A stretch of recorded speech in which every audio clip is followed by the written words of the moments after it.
Hi, this is Amber from Amber Polk Interiors, and today I'm going to show y'all a canvas DIY I did and what you're going to need to make one yourself. And you can make it custom where you will have something no one else has.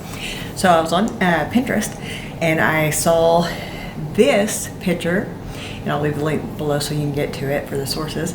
But I loved it. I loved the way it felt, and it was a big piece of art, and I was like, I can make that.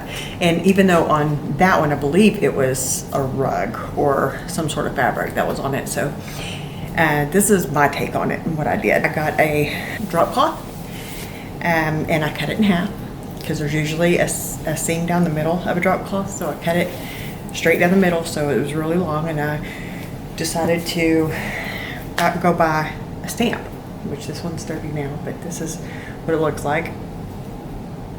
It's called Block Speedy Carve, and I guess you could carve whatever you wanted. If you wanted to make a design in it, you can carve out a design, and then you have like a block print of whatever you wanted to do. But on this one, I just wanted it to be squares or rectangles, so this worked perfectly for that. And then you're gonna need a foam brush or any sort of brush, something that you're gonna get the paint on the stamp with, and your paint. So it was really basic and simple, and I was surprised how easy it was to do, that you can get a custom piece of art in your house that is not going to cost you a lot, and you can do it over and over again if you wanted to. I bet this whole thing probably cost $20 or $30. My husband built the frame after we decided how big it was and stuff, and then we built the frame after, so it could be custom to whatever we wanted it to fit, and it worked so well. It was so easy. It was just putting 3 straight pieces of wood together and 2 side ones, and just building a frame and then stapling it around it. It was so easy.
y'all will see it before me. Ooh, that is fun. I like it. Yay! And here's the end result of what we got from our little DIY. I love the area that it's in. It fills in this space really nice and it gives a little bit of quirkiness that I love. And the pop of green, which is an unexpected part of it, I just think it fits really well and I love it. So hopefully you did too.